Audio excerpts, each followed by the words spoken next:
S0 Close 55 isimli takipçime 150 TL'lik süper teşekkür için teşekkür ediyoruz. Kesesine bereket. Hepinize merhaba arkadaşlar. Bugünkü videomuzda ucuz fiyata satılan bu tıraş makinelerini inceleyeceğim, anlatacağım size. Bu makineyle ilgili 2-3 tane daha video çekeceğim. Birisi de sökme videosu olacak. Böyle basit bir kutu içerisinde geliyor. Değişik markaları var. Model bu arkadaşlar.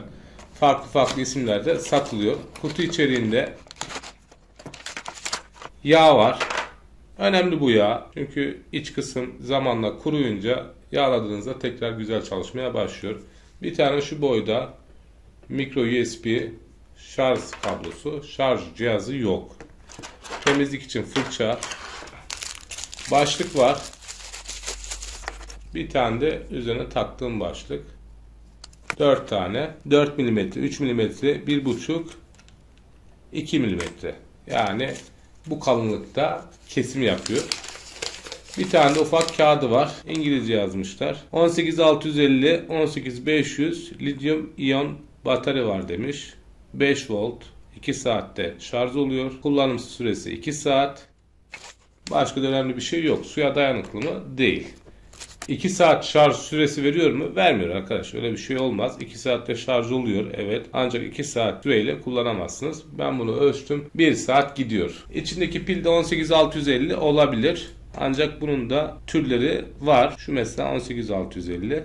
Evet. İçerisine oluyor. Hani 2 saat kullanım süresi sunması için pilin yüksek miliamper değerine sahip olması lazım. Cep telefonu şarj cihazıyla şarj etmeye çalışırsanız bir sorun yaşayabilirsiniz. Ne o sorun? Eğer telefonunuz yeni bir telefonsa bunu şarj etmez şarj cihazı. Hızlı şarj özelliği olan şarj cihazları şarj etmiyor. Isıtıyor sadece. Kazaya yol açabilir. Eski model, eski tip şarj cihazları bunları şarj eder. Aynı zamanda bilgisayardan çok da güzel şarj oluyor. Onu da söyleyeyim. Arkasında böyle bir tuşu var. Buna bastığınızda çalışıyor. Şarj soketi burada.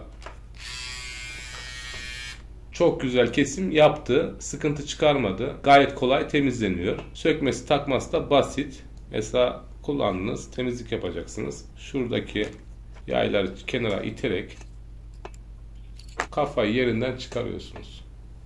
Sonra buraları temizliyorsunuz. Yine keza yağını da buraya döküyorsunuz. Aslında bununla değil de enjektörle çekip şöyle kenarlara yedirmeniz lazım.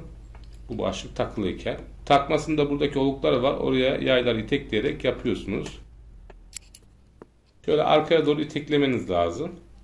Yani şuraya oturacak. Gördünüz mü?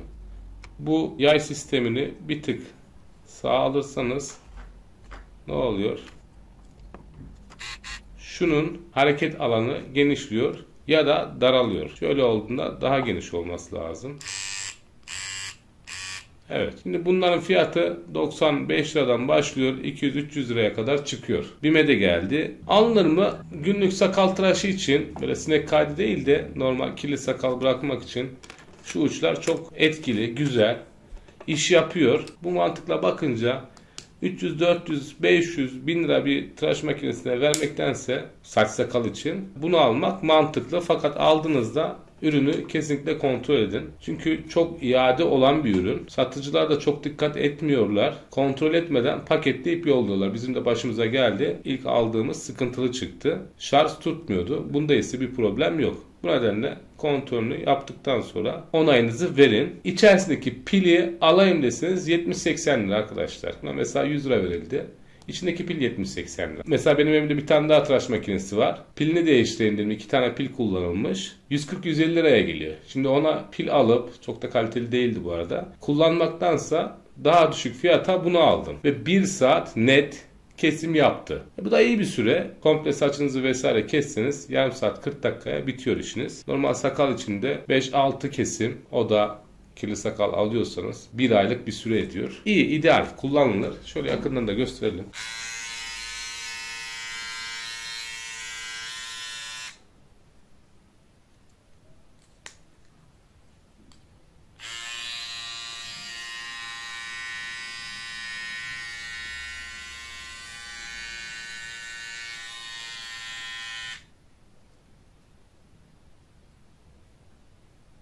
Bunun nasıl söküldüğü ile ilgili, pilinin nasıl değiştirildiği ile ilgili videoları çekiyorum. Açıklamalarda ekliyorum. Oradan bakabilirsiniz. Olabilecek tüm sorunlarla ilgili bilgileri de o videolarda paylaşmış olacağım. Videoma burada son veriyorum. YouTube kanalıma abone olarak destek verirseniz sevinirim. Başka bir videomuzda görüşmek üzere. Hepinize sağlıklı, mutlu, güzel günler dilerim. Hoşça kalın.